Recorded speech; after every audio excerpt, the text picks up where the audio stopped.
And then when somebody says to you, your son is blind, in one little sentence and in an instant, everything, that whole picture was dark, extinguished.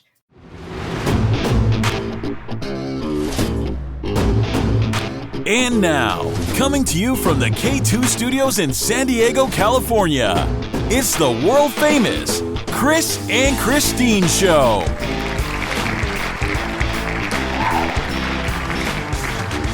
Hey, what's happening, everybody? How you doing today out there? I am Chris. And I'm Kristin, and welcome to episode 61 of the Chris and Kristin Show. Yes! I think our episodes are getting up there into retirement age. Which is about the same age as you are for your birthday. It is birthday time, my birthday weekend. Thank you so much for everybody that has appreciated my birthday, especially myself. Thank you. And thank you for all of the gifts. We have a truckload of them for you, Chris. We do? Yes, it's imaginary and it's filled with air. Nope. I reject your air gift. I want real gifts. Well, you know what the benefit of having air gifts is you can use your imagination to make them into anything you want. And you can carry them upstairs because they're weightless. I guess so. They could ride up on my invisible elevator as it comes up to the second floor here. They're as heavy as all my hopes and dreams. Oh, wow. That was pretty good. You gotta admit it. It was very good. You were clever today. Well, thank you for listening to our podcast, and thank you for all your wonderful birthday wishes for me. I turned the great age of 22 years old today. Times 2. Yes, I just didn't do the math on that correctly. I was looking at it wrong. The numbers are bunched up on the paperwork here. Well, you were just like a glass half empty kind of guy instead. Yeah, right. Absolutely. So, Kristin, what has been happening this week? Well, I know what's been happening for me. I've been on vacation. It's been vacation, Chris, in the house all week. You didn't even stop to ask me. You just started talking about you. I always ask you about your week. Ask me first. Sorry. Okay, we'll do this over again. So, Kristin, what's been going on your work week this week? Well, my week in general has been okay, except for the fact that Ruby Ride is in the shop for the second time this week. Way. What did you do, honey? Well, I did nothing. She came to me broken, and I have just carried her all along all of these months, but she was brand new, 2020, and her backup camera has not worked very well since the day I bought her, so we finally took it in yesterday because the backup camera was recalled. And then they said that they fixed it and that they had to, take all of this and that apart and, resync and update. And then we walk into the dealership and I said, Chris walked in with me because he had to, drop me off. And I said, if we go in there, you're not talking this time because you cut me off this morning when I was dropping it off. And what did you say? With this morning? I actually didn't go No, yesterday. Yesterday, you were like, I'm just going to stand there. I'm going to be silent. I never said that. Yes, you did. I never agreed to that. You totally did. You were like, I'm not going to say anything. I'm just going with you to pick it up. And then what happens the minute that I go in to get my paperwork and you talk to Carlos, the tech? I wanted to be very clear that the camera system is what's the problem is that the backup camera wasn't working. How can an update, like updating your phone, fix a broken camera? That I did not understand. Right. So you made them explain it to you, even though I said that they tested everything and disconnected it and then had to update it. You didn't say you did that. I did. It's in a text. And then you ask Carlos, the technician, what he did. And I called you out on it. And I looked at the girls working behind the counter and I say, way to mansplain me. And what did you do? You put your hand up and you shushed me. That's right. You shushed me. I said, shh, woman. I am talking here. What you said is, shh, I'm trying to listen to him. That's true. I was trying to listen to the poor guy. He's trying to tell me. And I was like, I already told you. You don't need to get a second explanation. Well, I know everybody listening right now, you're probably thinking, gosh, first world problems here, right? Your backup camera's not working. Gender inequity. I mean, what do you do when your backup camera doesn't work and they screw up your latte at Starbucks? I mean, what are you going to do? Well, today I made a cure for it. I made Chris go with me, but he had to drive his car in his pajamas. So then I knew that he would stay in the car. Yeah, I wasn't even ready yet. He's like, no, I'll just wait in the car. I'm like, good.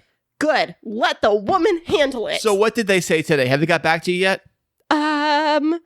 No, they haven't. Well, hopefully they keep it there till they fix it. They might They did ask, do you want us to call you or should we call your husband? Did they say that really? Yes. And I told them the only phone numbers on there is the one that owns the car, which is mine. I will handle my own car repairs. Thank you very much. I pay the bill. Call me. That's right. Because you mansplained me. I didn't mansplain you. Did. I did not mansplain you. All that to say, thank you for going with me and asking them the questions. And I told them when I dropped it off, my fiance, soon-to-be husband, is not going to be very happy with the fact that I have to leave it here a second time in a row. And mind you, I used that today when I talked to the plumber also, and they told me they couldn't come till Tuesday. Oh, you finally talked to them, Yeah, huh? for the dishwasher. And I said, my husband will be very upset. He'll be very upset to hear that it's going to be a delay until Tuesday to fix the dishwasher. Very upset. I don't know how I'm going to tell this to him. He's going to be very upset. And she said, well, I understand. And I said, no, you don't. He's going to be very upset. So I tried. I try to use that sometimes. My husband, well, because you've started calling me wife, we're 3 weeks away. So my husband, I tried to use that card, will be very upset that we will not have a functioning dishwasher now until next week. And then what they say? They said, well, we'll come out and see if the reason that it's broken was from the tech capping off that thing in the dishwasher. And if it is not a result of that, it will be chargeable. They will have to charge us. Charge us? No, we go straight to the home warranty and we go to them. So, but if we call them out here and what they need to fix on the dishwasher, because now the dishwasher is broken, isn't the result of their negligence, we're going to have to pay them for coming out. So the question is, do you want to just go through the warranty right now? I might just put it in because I can always cancel it. I might just do that. Thank you. Oh, wait. Who was the one that recommended that 2 days ago? You did. Thank you. But I was trying to be woman-splaining you. Put the warranty in, Christopher. But I was trying to fix it myself. I was going in there tinkering around. Let me see if I can do this. Your tinkering consisted of putting another dishwasher pot in and pressing buttons. The same thing I did. But I did it differently. I used extra force, extra love. Well, Chris, enough about me complaining about my week. What has been happening in your week? Well, thank you for asking, Christine. Chris? Oh my gosh, what did you almost call me? Myself, I don't know. But I've been on birthday week all week long on vacation. It's been great. I don't have to worry about doing nothing. Well, when you say that you don't have to worry about doing nothing, that nothing consists of you fixed the filter in the air conditioner, you're watering the front lawn, you've been washing all of the dishes by hand, you've been doing the laundry. So if that's your definition of nothing, do nothing every day. Well, don't forget I did the mow the lawn too and did the backyard. Remember that? Yes, you did. Yes, you did. And you took the trash cans out and you brought them back in and then you hauled me back and forth to get my car fixed. So your staycation has been... And with the dinner. Oh, you took me on 2 dates this week. And last night, we made a special trip to the IKEA store. Yes. You were like a kid in the candy store. Like, oh, look at this little scooper. What does it do? Do we need this, babe? What about these Tupperware containers? Look at these lids. They fit the glass ones and the plastic. How many should we get? Like 7? Yeah. I mean, I'm like, oh, look, it's only $2.99. Let's get 5 of those. I will say, I think I didn't think it was possible, but I do think I fell a little bit more in love with you at IKEA last night. Oh, yeah? Why is that, babe? Because you found joy in buying house stuff and you did not balk at the fact that I bought 35 different sizes of pillar candles for the wedding. Yeah, well, it's all for the wedding, so, I mean, it's like you're going to use it for that. I understand that. It's wedding stuff. I get that. But I'm talking about stuff we're going to use at the house. And I do think we do have a gift registry figured out for the wedding. So we shouldn't really be spending a lot of the household junk right now. But right, which is why I didn't want you to buy a dishwasher tray for dishes to dry out on. And you insisted on getting it. And I said no. And I put my foot down. And you actually listened.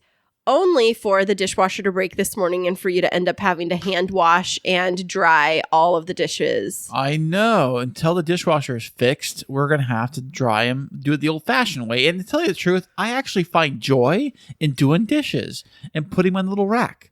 Oh, I'm so glad. Do you also find joy in doing laundry? Because I'd be happy to give you that task from now on. I do find doing laundry very rewarding, but I only like doing small batches of laundry. I don't want your entire closet just dumped in my lap, covering the entire floor and say, do this. No, I'm talking about one load at a time. Well, you can do one load at a time, like one load this hour and one load next hour, and then one load in 3 more hours, and I would be totally okay with that. I will say that having you home on staycation has reminded me of just how helpful it is to have a partner around home that can help carry the load. And I really didn't have that when I was a single parent for all those years. Yeah, I didn't really have it either. And I think that today's guest has a really unique spin and a unique perspective on single parenting and overcoming a lot of life's challenges. And she's just a very remarkable single parent that is an advocate for her children. And we're going to have her coming up right after this. Hey there, K2 crew. We love having you as our loyal listeners. To keep up to date with what's happening behind the scenes, check us out on social media. Yeah, you can find us on Instagram and Twitter. And don't forget to follow our Facebook page. Yeah, tag us in your favorite fun stories, and guess what? You might just end up on the show. Ooh. The Podbreed Network is strictly for the small podcasts that are up and coming in the vast world of podcasting. Podbreed is made up of many diverse podcasts coming together to achieve the same goal of being the best damn podcast network on the planet. Find out more at podbreed.com. Today's VIP guest is pretty amazing, everyone. She is a mom to 3 fantastic kids, co-creator of the Brilliantly Resilient podcast, author of the book Thriving Blind, Stories of Real People Succeeding Without Sight, which achieved #1 on Amazon's new release list. And she is passionate about supporting and empowering individuals experiencing blindness. Welcome to the show, Kristin Smedley. Oh, Christine, thank you so much for having me. I'm excited to be on today. Well, thank you, Kristen, for being on the show. It's kind of weird. We got Christine, and Chris. It's all these too many Chris's in here. I know, it's like the K3 show today instead of the K2 show. Hey, I was so stoked to see all the Ks. I'm like, finally, all on one show. Okay. Fantastic. So, Kristen. Now, I have to ask you, before Chris jumps in, I have to ask you, Kristen, growing up, did people always misspell your first name? Wait, they still do. Yes. And I said to my mom one time, my mom is one of those people that had like baby books, and for all of us, I have 4 brothers, and she has a lot of meaning behind stuff and all that. And I was like, Mom, what's the big story behind me being an IN and everyone else being an EN? Like, I'm on the edge of my seat, and she goes, "Oh, I spelled it wrong." Oh, no. No. We need a good story. Come up with something. I'm like, wah, wah. Like, come on. Do they misspell it with a CH instead of a K too? It's not so much of the C anymore. It's always an EN. So much so that my website, I had to buy Kristin with an EN also, and redirect it because I knew people would type it in wrong. We had the same exact problem with us because when we said our name is Chris and Christine, people automatically want to spell it with a CH. And but no. Yeah, so. You guys are unique with the K. I will say that. Well, here's a little. Yes, we are. Yeah. Well, thank you so much. And thank you for coming on our show Chris today. was going to give up our secret. Oh, I Chris, can't do that. Chris, you're going to give up our secret, weren't you? I know. I was just about to spill the beans, but I can't do that. All right. You can spill the beans. No. It's okay. Go ahead. Okay. Truth be told, I'm really Chris with a C, but don't tell anybody, all right? It looks much better with the K's, right? Well, exactly. I figure someone's got to chase. Someone's got to flip-flop. It's either me or Christine. Christine's like, I ain't flip-flopping. I ain't changing my name. I'm like, well, fine. It's like you're a Hollywood star. You have an alias, Exactly. So I'm not spotted in public, so. Yeah. You throw them off. Exactly. Yeah, well, so we are very excited to have you on the show today virtually, but where are you physically in the world right now, Kristin? I am a Philly girl. I'm in Philadelphia. I'm on the East Coast. That's fantastic. Now, I love a good Philly cheesesteak. I mean, are you a fan? Absolutely. Okay. Absolutely. Probably not the same spots that you go to when you come out here, but Philly natives know all the good spots to go to. Well, let's be clear. Chris doesn't get Philly cheesesteaks from Philly. He's never really been there, so he gets the California version. So we need to know, when we come visit, where do we need to go? You got to go to Steve's Steaks. That's the big secret of those of us that are actually from Philly. Yep. Now, that's the 411. What makes a Steve's Philly cheesesteak any different than, say, a regular? What's the missing ingredient? You know, for me, it's the way that they cook and chop the steak. And the number one differentiator of the steak here in Philly and all over the country is the roll. It is all about the roll. I could do a whole podcast on that. That's what I heard. There was a place out here locally I should go to called Philly Franks, I think it's called. And they were from Philly, and they were very prideful in the way they made their Philly cheesesteaks, that they actually put up a little barrier behind the kitchen that you could not see them actually making the Philly cheese. That's how that secret was, like, we are keeping it from anybody else. This is how we do it. It's exactly like I do in Philly. They were from Philly, and they're really good. I loved it. Wow. That sounds like a Philly thing to block everybody out and keep it their way. I like it. Yeah. So how long have you lived in the Philadelphia area? Born and raised. I was born and raised here, was out and about around the country when I was married early in that journey. And my two of my three kids were actually born in Chicago because I was out there for 6 years. That's a great town. That's a really great town. So what brought you to Chicago? It was my former husband's job. He was climbing his corporate ladder, and I was following around, having babies, flipping houses, and it was back in the late 90s, early 2000s when lots of us were doing that kind of thing. And I mean, it took me by way of Kansas City, Chicago, Connecticut. Like, I did get to see some really cool towns, but Chicago was my favorite outside of Philly. That was fun. Well, we heard you mention having kids, and I mentioned you have 3 fabulous kiddos. Tell us a little bit about them. Yeah, they're actually, my middle son, Mitchell, he's 17 now. He calls Chicago his birthplace. Like he's a famous poet or president, right? Right. So funny. They, I say that if I can jump into a little bit of my journey here in the beginning, my whole life I had planned to be an elementary school teacher. And I think that, as I'm an adult now, I mean, I just turned 49, and I tell this story often. I look at people's faces and I'm realizing that I guess it's quite unique that I knew from when I was like 5 years old, honest to God, that I wanted to be a teacher. I mentioned I have 4 brothers. I used to sit them down in these little chairs and do stuff on the chalkboard. And in elementary school, I would bring home my extra papers and worksheets and give them out, and they would have to do stuff, But I just knew my whole life I wanted to be a teacher, and I planned for all of that. And I knew I wanted to get married. I knew the life I wanted to have, and I'm very much a planner.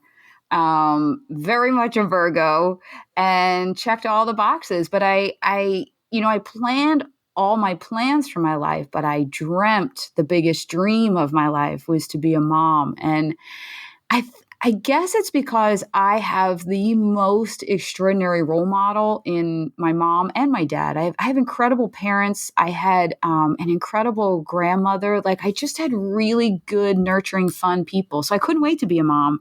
And in the year 2000, I remember that New Year's Eve going into 2000, and people that are my age and around my age will remember everyone was planning for the world to shut down for Y2K. Right. Oh, yeah.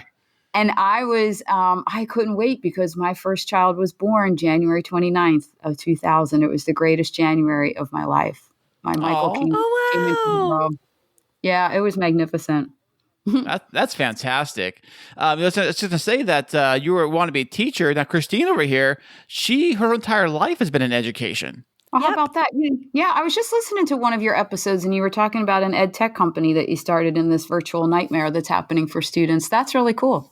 Thanks. Yeah, I work in education full time, but I get that. I think it is a different breed of person when you grow up and you know that you want to go into education. And my oldest sister did that. And I remember her sitting us down in the desks and trying to teach me math that she was learning in her classrooms. And I think that dream of a teacher does start from an early age, but something in your story is making me think that you didn't quite follow that path. Yeah. I was saying that when Michael was born, I mean, my life was, Hollywood would call it the picture perfect scene. It was, he was born on Oprah's birthday. Like in Chicago, like you couldn't get much better. I was, Wow. Yeah. It was, like I said, it was 2000. It was when the McMansion homes had just come out. I had one of those. I had the brand new SUV. I was in one of those neighborhoods where you walk out the front door and everybody's sprinkler systems went on at the same time. Like it was, I always say that now that year 2000 Kristin would get on 2020 Kristin's nerves. Like it was too perfect, but I was living in gratitude every single moment because it was everything I always wanted. And there I was with my perfect little family and my perfect environment. And then at 4.5 months old, a doctor told me that Michael was blind. Oh no. Yeah. People, your audience that have had kids or carried a baby, can probably empathize with the fact that as my belly was growing with Michael, I had the dream of being a mom. And then when that little person starts moving and you read the What to Expect When You're Expecting book every single week, and you know all the life that's in you, and you start to have these dreams for that little person. And, by the time Michael was born, I was envisioning, is he going to be on the Phillies? Is he going to be on the Eagles? Will he be the quarterback, the pitcher? I'm envisioning him as the valedictorian on the stage and him summa cum laude at college. I mean, my dreams were just ginormous for him. I let go of all of mine for me, and it was all about this little person. And then when somebody says to you, your son is blind, in one little sentence and in an instant, everything, that whole picture was dark, extinguished. Every dream was gone. And to know me as a planner and a dreamer, to have no plan and no dream and no direction, because all the doctor could say to me 20 years ago was, good luck. There was nowhere to go. Wow. So, that was, it's still, my life is so much different now, but reliving that moment, to tell the story. And it's important to tell about that moment and to feel that again, because it fuels me every single day for the work I do now. But back then, I mean, I literally, you guys, crashed to the floor, and the doctor gave me about a minute of a sobbing, devastated, I don't even know if I was breathing. And he said, that waiting room is jam-packed with more families, and I'm going to need you to move into the hallway to compose yourself. Oh my gosh. Oh, wow. And, as I was getting up, I said to him, I was like, and this sounds ridiculous, but bear with me for a minute. I said to him, I wanted to know how blind, because I had known this little person for 4.5, 5 months at that point. And you couldn't tell? Nothing. Yeah, there was nothing. I knew his eyes were shaking and not focusing right. Right. But there was nothing in anything that was happening every day as I had him in my face every single day. Nothing told me that he was completely blind. And I was like, how blind is he? Like, is he going to play baseball? Well, that was my barometer, right? How blind is he? And he said, no. And I said, is he going to drive? And he said, no. I said, is he going to go to regular school? And he said, I doubt it. Wow. And, here I am, a teacher. I had all these plans of what my life was like. I was an athlete growing up. I envisioned all these things, and they were gone. Right. And I think, I know for certain now, at least for me, being hopeless is the worst sensation, feeling, emotion, experience that a person like Kristin Smedley could ever experience. And I was the most hopeless at that point. Yeah, I wanted to just pause you in your story for a second and just relate with what you're saying. Like, I really empathize with it. And Chris knows this part of my journey, but my son Ezekiel, at 18 months old, we found out that he had total conductive hearing loss. And same thing, like, I knew that he was acting a little bit different. He wasn't necessarily turning and responding to me when I was calling him because he was a little bit bigger. But then when you go and the doctor says to you, your child is not hearing, and we don't know what the cause of it is at this point in time, you immediately go into like this playing. It's almost like a movie reel through your brain of all of the things that your child might not get to experience. And it's a bit of a grieving process at the very beginning, and this altered state of reality that you enter into and try to like make your way through it. And I know that as I started to step out that journey with my former spouse, I went through a really deep bout of depression while I was trying to figure out all of that and how to get him the help he needed. Did you struggle with anything like that? Oh, I was a mess. And I always joke that my memoir would be called Delirious Optimist, because I am one of the most delirious optimists you could ever meet on the planet. And those first 3 years of Michael's life, I grew up deeply rooted in faith. And you talk about Hollywood, I slammed the door on faith. I slammed the door on optimism. I mean, I just went into I was very good at, there was so much of Michael to enjoy, and I enjoyed him during the day, but I still had regret deep in my bones of the life I was supposed to have, honestly. Right. That's what I kept thinking about, that life that I had planned for and that wasn't fair. And I would smile and fake it all day long. And all night long, I would pray blindness away. And then in the morning, I'd walk in and knew he was still blind. And the cycle would just start all over again. But here's the thing. This seems bizarre to me now, and people in my world now crack up at this one, but Michael was the first blind person I ever met. Well, I think the odds are probably that, I mean, how often do you meet a blind person, you know?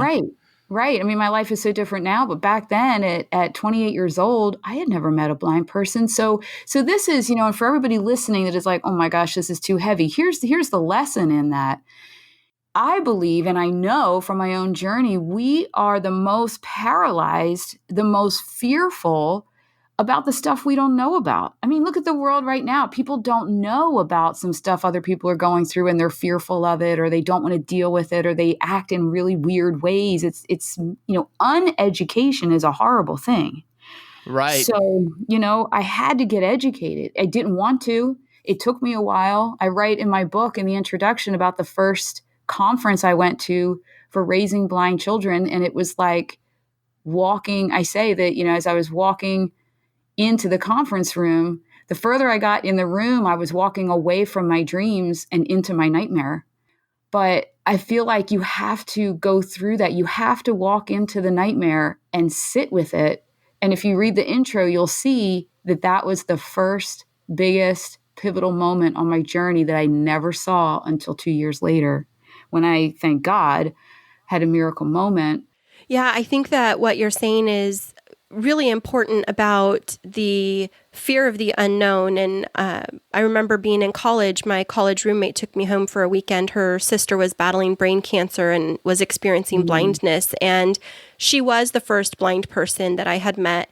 And we were at the dinner table. I didn't know how to function. I wanted to be helpful, but not overly helpful and offensive. And then I was paralyzed.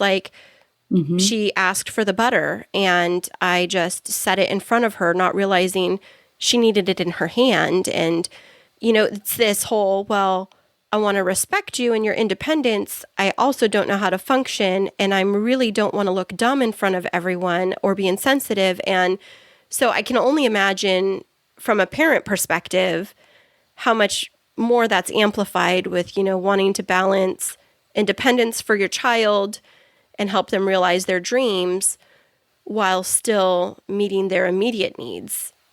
Well, Christine, you bring up such an amazing point. And I want to, when this airs, I want to have the sound bite of what you just said. That's the biggest issue, one of the biggest issues with the horrible statistics the blind community are facing, because, we, in all of our love of humans, don't want to offend, don't want to overstep, don't want, it's all this, we don't want to hurt or whatever. Instead of us, I would love for us to, flip a little bit and be a culture, and it's so against our grain, but to be able to say, hey, you need the butter. I don't exactly know. Can you teach me how to make this happen? I've learned to be like that because of my boys. But we all don't want to offend people, and we want to be sensitive. And then it ends up that, like you said, we're paralyzed, and then it just makes this whole vicious cycle go around. But that's really important to, I'm glad that you acknowledged that and went through that. And that's what we need to address and make people feel more comfortable with saying, hey, I don't know anything about this. How about you help me learn? Kristin, you said boys. So you have 2 boys that both are blind. Is that correct?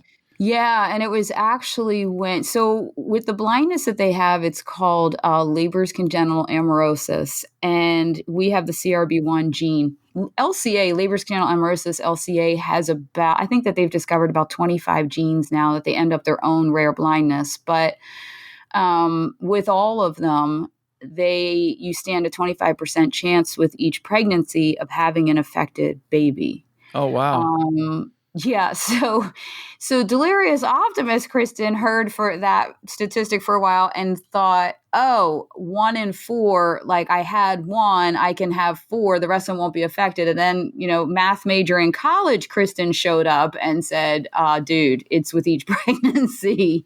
Like, Right. Wait a minute. So, there is a big age gap between my boys, 3.5 years, because it took me a while to come to terms with, I'm from a very big family. Like, I have 4 brothers. I have cousins that are 9 in the family. There's just a lot of us. And I've always had a lot of people around, and I couldn't fathom raising an only child. Most LCA families, if the first one is affected, there are no additional kids. It's too devastating. And Right. I just finally, I was interviewing people. It was a little over the top, which is kind of my thing. But I finally was like, I think that I could handle 2 blind kids, like go for that risk as opposed to having an only child. I don't think I'd be able to do that. And then also the majority of that decision was, oh, come on. What are the chances that a second one would be affected?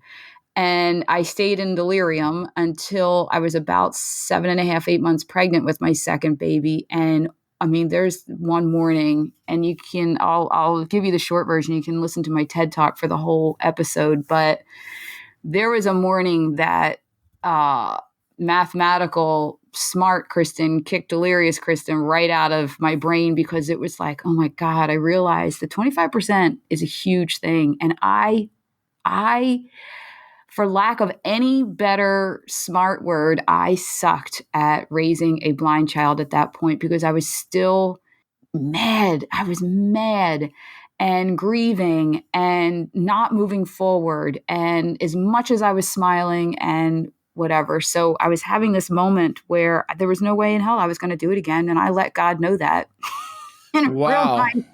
real nice non-Christian way. Well, there you go. There you go. Now you have 3 children, right? So the 2 boys are the ones that have the blindness, and your 3rd child is a girl, correct? And she's okay. How's she doing? Yeah, my oldest son always says that Carissa's eyes are fine. It's her attitude that every now and again needs a check. Right. They're very much regular siblings. Yeah, she might be a carrier. I haven't had her tested yet, but no, her eyes are not affected. Now, with your boys being blind, now are they fully 100% blind, or could they see shadows or anything like that?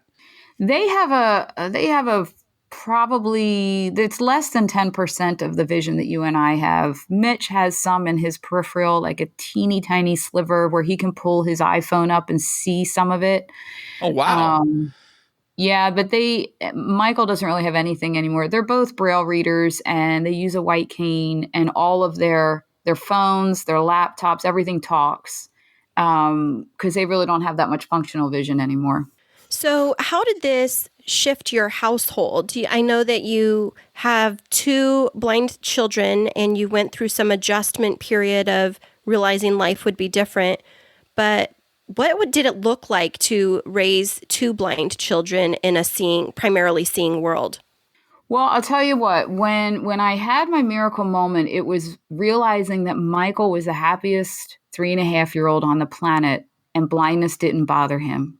And when I realized that blindness didn't bother him, it was how I was seeing it and having all of my hopes and dreams extinguished as opposed to waiting to see what his hopes and dreams were, it changed everything. I became this like mega force of nature to understand every tool that they would need. Because the way I saw, I guess I kicked into teacher mode. And the way I saw it was there was nothing. My boys actually are extremely above average intelligence, and most CRB1 LCA kids are. There was no other physical limitation. They had nothing holding them back other than vision, if we allowed it to hold them back, which I didn't. So I set out. Now this is 20 years ago. There was no Facebook. There was no Google. There wasn't anything like that yet. But with the limited, access, I did start finding role models, people that were succeeding without sight, that were doing the things they wanted to do, scouring the world to find them. I did that over the course of 20 years and went about it as, look, we're going to, my goal was to get them everything they needed to level the playing field in a sighted world, so Braille would level the playing field in the classroom. They needed to know Braille like nobody's business, just as if I would have been on top of them like I was with my daughter about learning print. All of the goals that I would have if they were sighted, just how are we going to tweak that for blindness? Eventually got them the mobility instruction with the cane to be independent, everything to just level the playing field. Then it was up to them where they were going to go with it. And I will say, I'll just give you a few perks of that because I could go on for hours about, and I'm actually working on another TED Talk about this. When you have somebody that is blind, just blind is what I say. That's how my boys are. It's just blindness. We are not dealing with anything else. And they are above average intelligence. Right. Once you get them the tools that they need, and they could work technology, Braille, they can work things out, figure things out. They have this built-in resilience.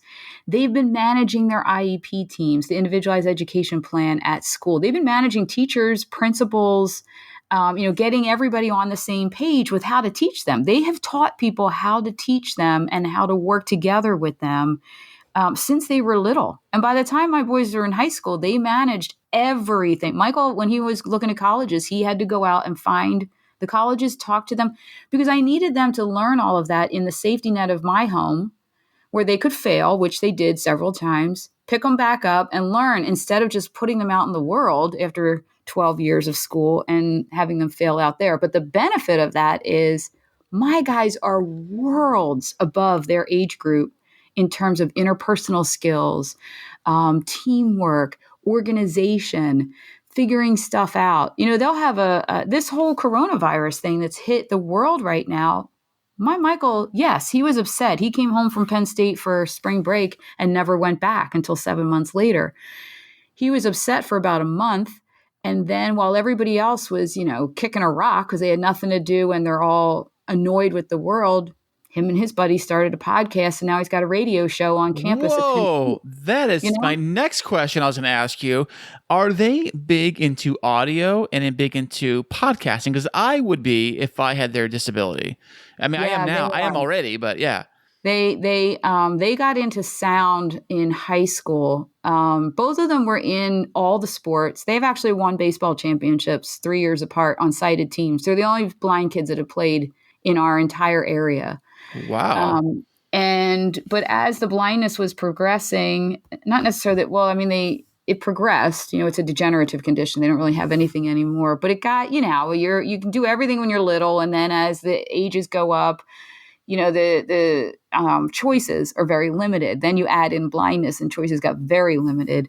But one of the things that Michael did, he wrestled and did all kinds of things. He got into theater performing, and he's a musician. He had a band and all. And then he just got turned on to sound. And it's amazing because I watch my daughter go down a basketball court and her whole body lights up. And you watch Michael at a piano or at a soundboard and his whole body lights up. It's incredible to watch him. Wow. That's where he was destined to be. And he's getting to do some really cool things with that too.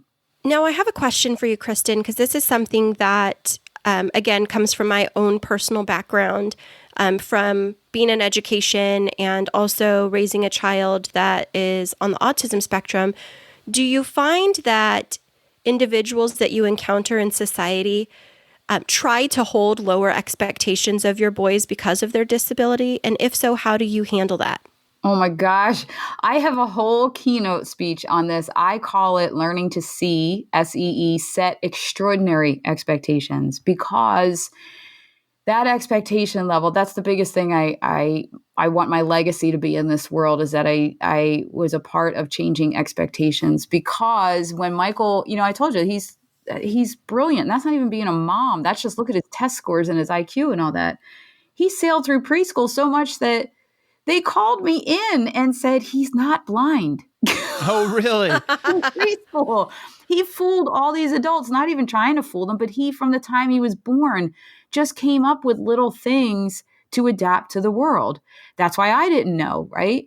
So then he gets to, we moved back to Philly, thank the Lord. And when I found out I was pregnant with a third, and things were just not going well in our home, and then we had a window of opportunity to get back to Philly, and I knew I was going to need family support. So that was a definite God moment on the journey that steered us back here, because the support I would need after a while was uncanny. But when I handpicked the school district that Michael would start in kindergarten, and it is, well, probably on their website, they say it's top in the world, but it's top in the state.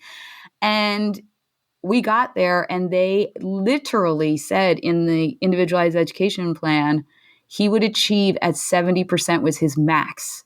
That would be 100%, And I was like, well, I remember it was the finding the cubby was the thing that set me, it like set me into crazed Tasmanian devil mom mode when they said he would only find his cubby 70% of the time to hang up his jacket. And I'm like, you should have seen me. I'm like, I know I've been out of the classroom for a while, and I know that it's like everything's high tech. Is the cubby like a holograph? Like, does it move? Why is he not finding this thing all the time? And they're like, no, it's nailed to the wall. Okay, then. But here's the interesting part of that. I said to them, if that cubby doesn't move, nothing changes, and he's walking in there every single day. If he can't find it every single day, then we're teaching him wrong. We're not giving him the right strategy. So to your point of expectation, I looked at everybody and I thought, if you're only expecting him that the max he can do is 70% of the rest of the world, no wonder 70% of the blind community is unemployed. No one has the regular expectation. So I always say extraordinary, not like high achieving. I mean out of the ordinary. That's what extraordinary means. So if you ordinarily believe that a blind child can only achieve 70%, then we got to get out of the ordinary. We got to do things differently than have ever been done before to beat that, because I knew that Michael could. And Mitchell is so different from Michael. It's obnoxious how different they are. And still, same expectation, different plan, because he's a different learner, different kid. He can drive you up and down the wall and laugh about it, but he's hilariously funny. He just drives you crazy. And both of them high achieving. But that whole expectation thing is actually what is causing all the problems. And it's rooted, in my belief, it's rooted in perceptions. Because if you perceive blindness like I did in the beginning to be devastating, horrific, depressing, then you're going to live a devastated, horrific, depressing journey. Of course. It can go with like almost anything, any kind of disability, any kind of setback people have. People have setbacks all the time. And I remember your podcast was talking specifically about major setbacks and how to come back from them. Now, you mentioned that the blindness, what was the percentage of people who were unemployed that are blind? You said like 75%? 70%. 70%? What do the ones that are employed, what kind of careers do they usually go into? Well, see, you're talking to the extraordinary person here, right? I looked at what are the typical things. There's a lot of programs in this country that are rooted in love and thriving. And I get it that, they put blind folks to work in state buildings, state capitals, doing cafeteria work and all that. It's wonderful. It's a great employment initiative. But I was looking for the people that I put in my book. I was looking at the mountain climber. Eric Weihenmayer has climbed all 7 summits of the world. Wow. That's amazing. Here's the thing. My Michael met Eric when he was 6 years old. Eric had just come off of Everest, the first blind man to summit Everest. And my Michael gets to meet him at 6 years old, and he's cool and he's fun and all of that. And I thought that I watched the moment and knew Wow. in that moment that nothing would hold Michael back, because his mind was blown wide open. And he, to this day, looks at people. If a sighted person thinks less of him or thinks he can't achieve, and he's been denied jobs in the past 8 months simply because of blindness, he looks at people like, what is the matter with you? Do you not know what blind people can do? We run Right. circles around you sighted people. That has been Michael's philosophy since he was 6 years old. Like, what are you kidding me? As long as they have the tools that they need, just like anybody else. And Right. Chris, to your point of just like anything else, having the different perception, whatever your perception is, that's what you're going to get. When I went through my divorce, I was like, oh my God, I'm going to be alone forever. This is the worst thing that could ever happen to me in my life. I'm never going to have a 50th wedding anniversary. What do you think I was? Pathetic and sitting on my couch. My expectation was that, right? Like, come on. It's the way you look at it. It's the way, take for example, my daughter that's sighted, right? She's born into this family of full inclusion. Everything's accessible when she arrives into the world. So her perception of something like a white cane is not devastation and sadness. It's a tool of independence. Like, she sees it as a totally positive, just like I've got feet on my legs to walk. You also have a cane if you happen to be blind. She'll see a wheelchair as a tool for mobility. Like, she doesn't see it the way the majority of the world sees it. And I want the majority of the world to see it like Carissa sees it. That's fantastic. That's really amazing. And so this experience of raising your boys who are blind, what has that launched you into? Since you mentioned you're not in teaching anymore, but how have you spread this message with the world, and what are you currently doing now? Yeah, so 9 years ago, I had an opportunity, just the way that the world was evolving, to get involved in funding research for my boys' blindness to reverse the blindness. And I was full steam ahead on that. And then I figured, oh my God, how am I going to explain this to my boys that I'm working on a fix for something that I always said wasn't broken? Like, how do you translate that to a 9 and 6 year old, Wow. Yeah.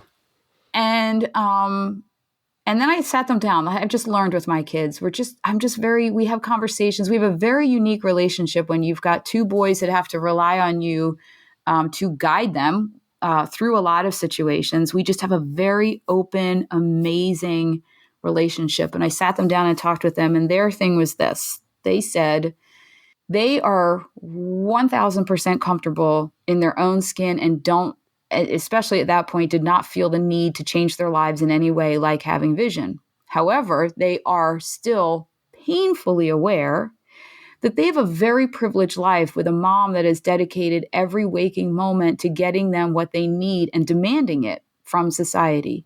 There's Right. not many blind kids that get that privilege, and my kids know that from the kids they've met. So their thing was, yeah, go ahead and do the work on research, because there's a lot of kids that could benefit from reversing their blindness. We don't know if we would take it or not, but what they said to me was they deserve the option for sight. Yeah. And they would take it or leave it when time came. So I said, that's okay. a powerful statement. Yeah. Yeah, and they were young too. That's a statement that has upset some people. It has me shunned from some communities. And you know what? I don't care. It was, my boys, that's their thing. I'm all over it. What I did realize when I started this patient organization for their blindness. Once it hit the major media that we were having success with another gene in a clinical trial with reversing vision, and I started climbing the food chain around the world thanks to social media. I was getting calls every single day from families saying, "Oh, cool, we're in. Call us as soon as this treatment is ready." And staying on their couches with their kids and not getting their kids out there to experience life. Wow, yeah. Wow. Shoot, we've gone in the wrong direction. Then I was kicking myself for about almost a year, like, this is not good. I didn't know what to do. So then I talked to my team and I said, you know what? This is against all recommendations from every nonprofit and probably every CEO. But I'm like, we got to live in two lanes. We got to work on the research and fund that and get to know who's going to work on it in this world. And we also have to work on tools and resources for these families to help their kids thrive. And for a couple years, I don't know, I think that there was a window of about 4.5 years that I did not sleep at all because that added, it doubled, tripled the workload. But I can tell you now that when people hear of Kristin Smedley and the CRB1.org and Thriving Blind, I mean, people come to me from all over the world with all kinds of inherited retinal diseases, and they want information on the research, but they are also asking for the information on helping their kids thrive. And it's, to me, I'll tell you what, I've raised $1.4 million in our nonprofit, and a good friend of mine here in my town has been a catalyst to help me make that happen. And when she said to Michael, right before he went to college, are you so excited? Because I just testified at the FDA for the first ever approved gene therapy to reverse blindness. And she was so proud. And she said to Michael, are you so proud? Are you so happy it's coming? And Michael said, you know what? I'm good.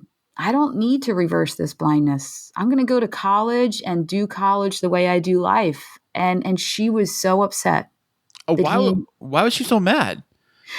Because she said to me, Kristin, you've dedicated your life to this, every waking moment to this, and he doesn't want it. And I said, as a mom, that's my biggest success story, that my kid is so comfortable in his skin and with his life, and I've done my job so well to get him what he needed, he doesn't see a need for a change. Right, and he's done it so well with what he has right now. So, yeah. I mean, to him, it's probably a big, major change. I mean, everything he's learned so far has been with this.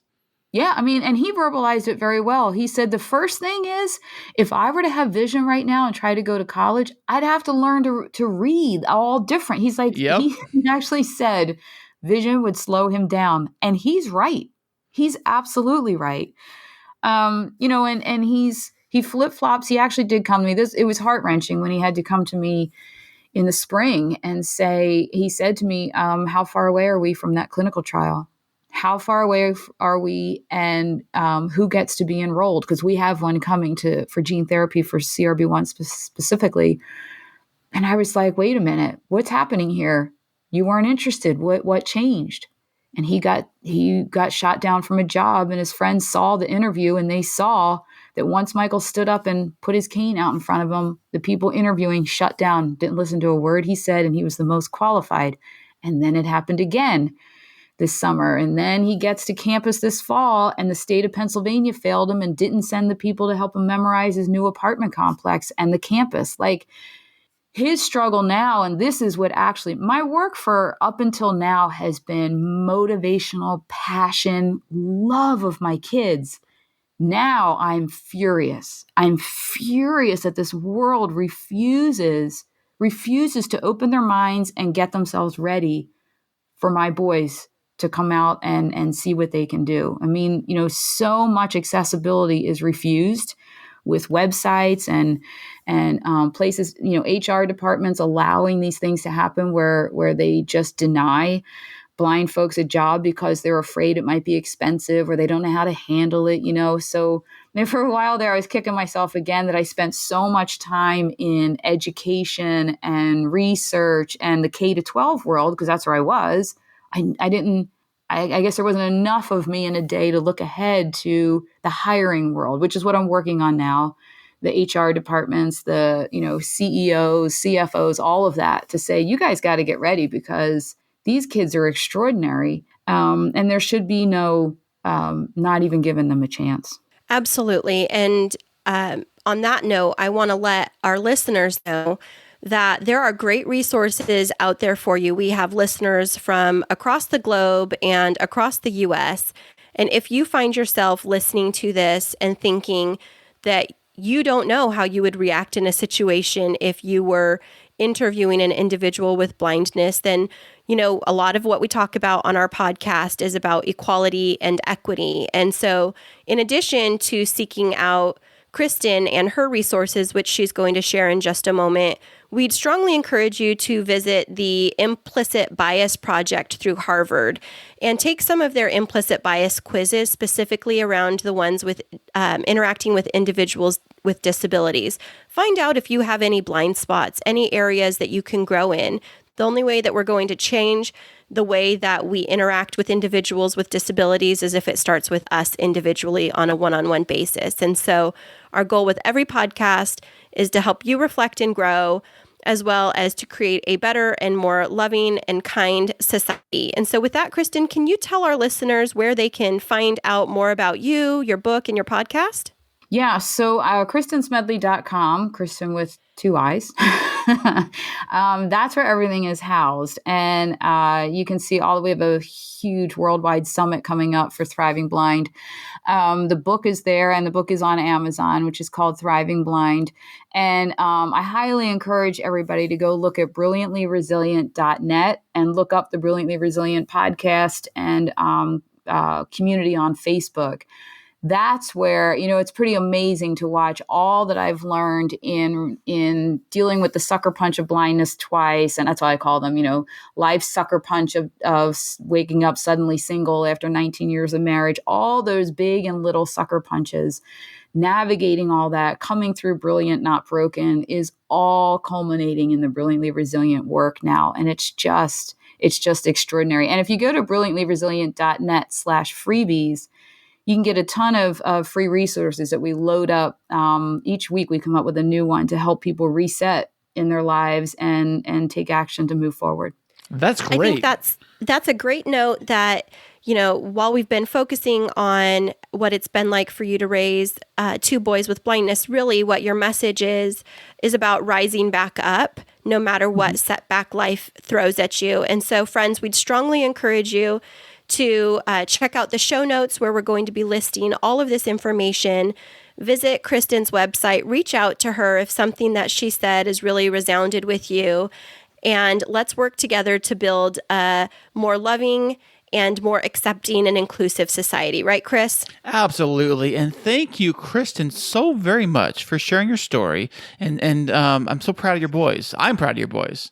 Oh, thanks. I'm so proud of them too. And you know what? I'm proud of the work that you guys do, and I'm happy that you're doing it, and I'm grateful because this is where it all changes things. Kristin, you mentioned it, one-on-one, one person at a time, and touching, and look at how many lives you're impacting. And I'm really grateful. Well, thanks for being on the show today, Kristin. We appreciate this.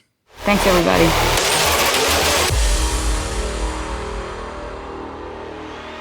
Once every harvest moon, a talk show comes along that is so groundbreaking, raising the bar to such heights that other podcasts step back and say, wow, that show's got it figured out.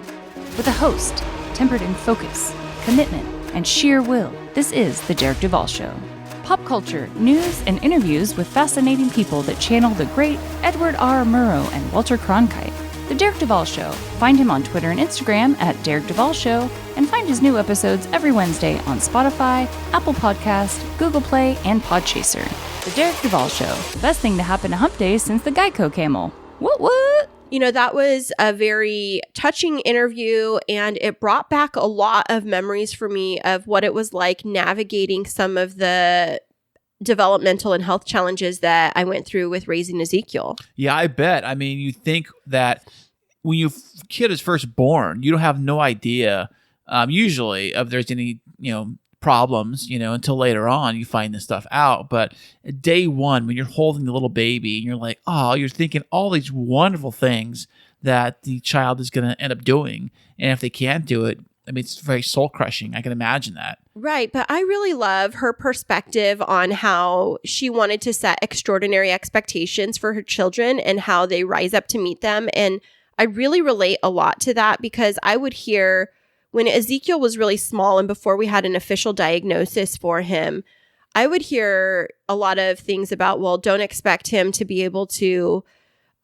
communicate. Like people told me a lot of things like, don't be surprised if he doesn't start talking or if when he speaks, you can't really hear him because he did have a significant hearing problem when he was really little that was not discovered until he was like 3. And then once he started to experience some developmental delays, and, we went through excruciating times where they thought he had a genetic disorder that was going to be deadly, and, going through all of those different things, I just kept holding out hope that he was going to exceed everyone's expectations. And I think he has. Don't you, Chris?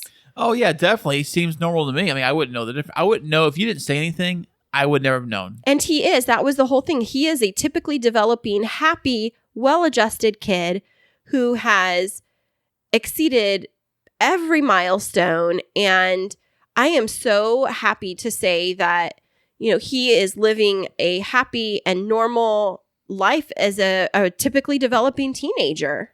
Well, that is fantastic. And I think that that's the hope that we have for all of our boys. I mean, I know that Mason, our little one, has had some learning challenges. And how did you grapple with those, Chris?